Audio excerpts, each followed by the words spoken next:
বলতেন, আমি পাহাড় পর্বত ঘুরে যে ধন কামাই করে এনেছি তা আমার সন্তানেরা ঘরে বসেই খাবে।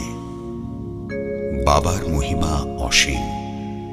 অগণিত আর্ত আতুর দিন দুঃখী লাভ করেছে বাবার কৃপা, অব্যাহতি পেয়েছে যন্ত্রণা থেকে।